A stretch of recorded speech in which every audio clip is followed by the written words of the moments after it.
Assalamu alaikum, hope you all well. This is Abdul Jalil Khan Marwat, Deputy General Secretary PTI Sindh.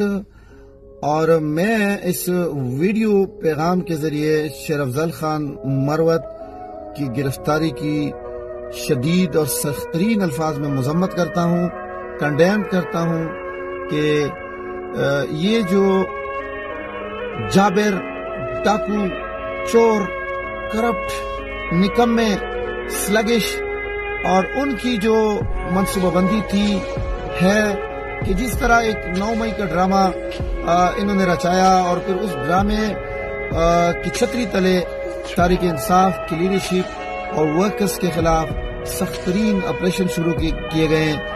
हमारी माओ, बहनों, भाइयों को किस तरह जलील और रसवा किया गया, उनके घरों पे रेड्स किए गए और हवाला या सहारा 9 मई का लिया गया।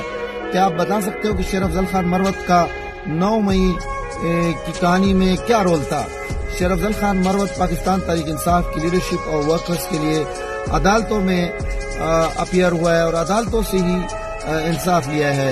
शेर अफजल खान मरवत ने जब देखा कि अदालती महाज के बाद अब सियासी महाज पे भी मुझे काम करना चाहिए और खान साहब के मिशन को तमाम पाकिस्तानियों को पहुंचाना चाहिए, तो खैबर पख्तूनख्वा के सवाबी, चरसद्दा, क्वाट, करक, स्वात, दीर, मालाकांड, कहाँ उसने सोशल मीडिया के प्लेटफॉर्म्स पे, ट्विटर के स्पेसेस पे और कहाँ उसने यह हक अदा नहीं किया।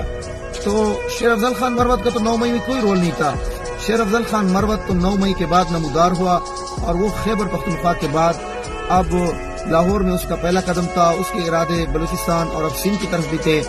तो क्या आप बता सकते हो कि उकला की कन्वेंशन में उसने कौन से ऐसी गलत बातें की थी, खिलाफ कानून, खिलाफ आईन बातें की थी और उसका 9 मई वगैरह में क्या रोल था? उसका अगर कोई रोल था तो तमाम पाकिस्तानियों को पूरी दुनिया भर में आईन व कानून और जो आईन व कानून के तहत इलेक्शन है, उनके रूल्स हैं और उनके बारे में लोगों को जो जल्द से